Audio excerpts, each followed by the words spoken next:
চুয়াডাঙ্গা শহরের অলিগলি থেকে শুরু করে মহাসড়ক সবখানে এখন ব্যাটারি চালিত অটোর দাপট। একদিকে যেমন এটি সহজ যাতায়াতের মাধ্যম, অন্যদিকে বেপরোয়া চলাচল, অতিরিক্ত গতি ও ট্রাফিক আইন না মানার কারণে সাধারণ মানুষের কাছে এটি এখন আতঙ্কের আরেক নাম হয়ে দাঁড়িয়েছে। প্রতিদিন সকাল থেকে রাত পর্যন্ত শহরের বিভিন্ন সড়কে চলাচল করছে অসংখ্য ব্যাটারি চালিত অটো। নির্ধারিত নিয়ম না মেনে যেখানে সেখানে যাত্রী ওঠানামা, উল্টো পথে চলাচল এবং অদক্ষ চালকদের বেপরোয়া ড্রাইভিংয়ের কারণে বাড়ছে দুর্ঘটনার ঝুঁকি। স্থানীয়দের অভিযোগ, অটোর অতিরিক্ত সংখ্যা ও নিয়ন্ত্রণহীন চলাচলের কারণেই সৃষ্টি হচ্ছে তীব্র যানজট।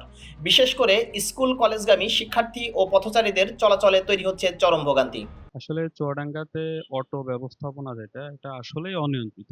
এটা এটা আপনি দেখেন, এই যে হসপিটালের ভিতরে এই জায়গাটা এই যে এখানে আমাদের হসপিটালের একজন স্বেচ্ছাসেবক থাকে, উনি হচ্ছে সাইডে দড়ি টাঙিয়ে তারপরে এদেরকে ভিতরে ঢুকতে দেয় না। তো তারপরেও দেখেন, আজকে এখন ইমার্জেন্সি সিচুয়েশনে যদি দুইটা অ্যাম্বুলেন্স দাঁড়ায়, দেখবেন অটোর জন্য ঢুকতে পারছে না। দ্বিতীয়ত দেখেন, এই যে এই রাস্তাটা আজকের না, আজ আমি আমার বুদ্ধি হয়ে পর্যন্ত দেখতেছি এই যে হসপিটাল রোড, যানজট যানজট আর যানজট। কিসের যানজট?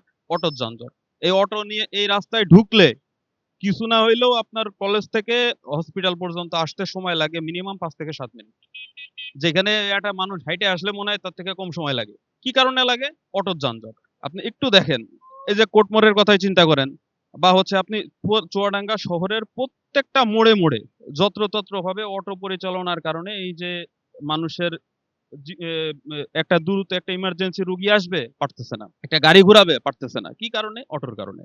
এখন বাংলাদেশের ড্রাইভারদের কথা বলি, অটো, পাখি ভ্যান, গাড়ি, এরা হচ্ছে, ওরা সিগন্যাল বোঝে না, কিছুই বোঝে না। এরা এরা শুধু চালায় বা রাত্রি বৈশাখ যুক্তি করে যে কাল অটো কিনবো, এবার আসমানখালি সব তুলে ওই আসমানখালি বাজার থেকে অটো কিনে ভালোপুরের মধ্যে, তাহলে ও লোক কি জানবে?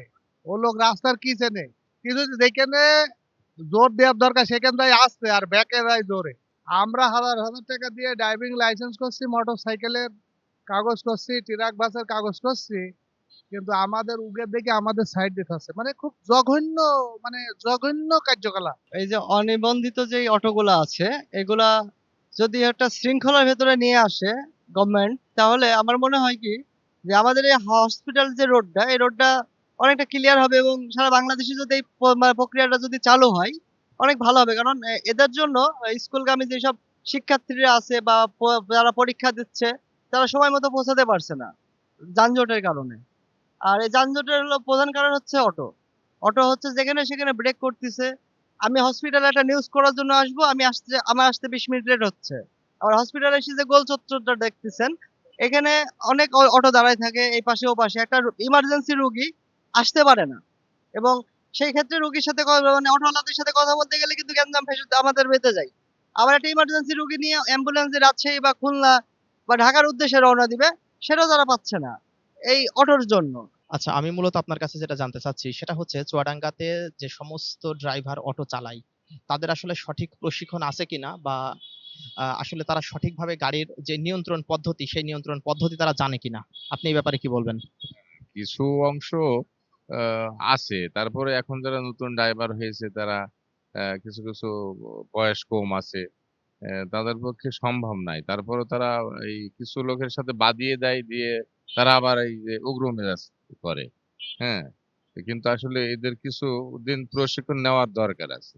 শুধু জনভোগান্তি নয়, অপরিকল্পিত চার্জিং ব্যবস্থার কারণে ঘটছে নানা দুর্ঘটনা। অনেক এলাকায় অবৈধ সংযোগ ব্যবহার করে চার্জ দেওয়ায় বাড়ছে বিদ্যুৎ ঝুঁকি ও অগ্নিকাণ্ডের আশঙ্কা। ট্রাফিক সংশ্লিষ্টরা বলছে, সঠিক নিয়ন্ত্রণ ও প্রশিক্ষণের অভাবেই পরিস্থিতি দিন দিন অবনতির দিকে যাচ্ছে। রিক্সা যেগুলো আছে, ইজি বাইক আছে, প্লাস আলম সাধু, নসিমন, করিমন, লাটাহাম ভাই, এগুলো আছে। এই বিষয়গুলো নিয়ে কিন্তু আমাদের হচ্ছে মাননীয় প্রধানমন্ত্রী কিন্তু অলরেডি সরব। উনি কিন্তু একটা পদক্ষেপ নেওয়ার হচ্ছে কথাও কিন্তু অলরেডি হচ্ছে, আপনারা মিডিয়া পার্সন যারা আছেন প্রায় সবাই প্রায় অবগত আছেন, যে motor cycle plus easy bike এর হচ্ছে কি চাকা ঘুরলেই কর, এটা একটা হচ্ছে স্লোগানের মাধ্যমে আমরা অলরেডি দৃশ্যমান।